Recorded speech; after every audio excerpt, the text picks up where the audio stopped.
৩৫ বছর পরে ৩৬ বছরে পা দিয়েছে, চাকসু নির্বাচন হয়নি। খুব কম সময় বাকি আছে নির্বাচনের।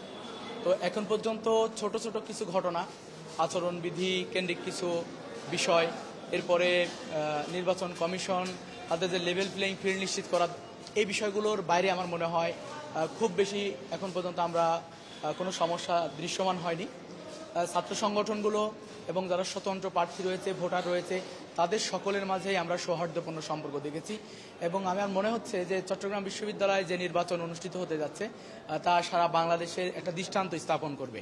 কারণ এখন পর্যন্ত নির্বাচন যে পর্যন্ত এগিয়ে এসেছে, আসলে অন্যান্য ইউনিভার্সিটিতে আমরা দেখেছি নির্বাচনের সময় কিন্তু বিভিন্ন ধরনের সমস্যা হয়েছে। তো আমার মনে হয় যে নির্বাচন কমিশন যদি আগামীকাল শিক্ষার্থী ভাই বোনদের যে যাতায়াতে স্বস্তিকর যাতায়াত ব্যবস্থা, তারা সুন্দরভাবে আসতে পারবে এবং নিরাপদে বাসায় ফিরতে পারবে, এবং যারা হল বিশ্ববিদ্যালয়ের পার্শ্ববর্তী এলাকায় থাকে সেখানে বহিরাগতদের যে চলাচল সেটা যদি বন্ধ করতে পারে এবং নিরাপদ যদি ক্যাম্পাসটাকে নিরাপদ করতে পারে, আমার মনে হয় শিক্ষার্থী ভাই বোনেরা ক্যাম্পাসে ভোটের যে ঈদের মতো আমেজ, এই আমেজ গতকাল থেকে আমার মনে হয় শুরু হয়ে গেছে।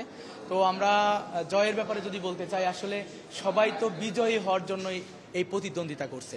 সেই জায়গায় আমরা মনে করি আমাদের যতটুকু সুযোগ ছিল, আমাদের যতটুকু ক্যাপাবিলিটি ছিল, আমরা আমাদের ভাই বোনদের মাঝে যাওয়ার চেষ্টা করেছি, কথা বলেছি।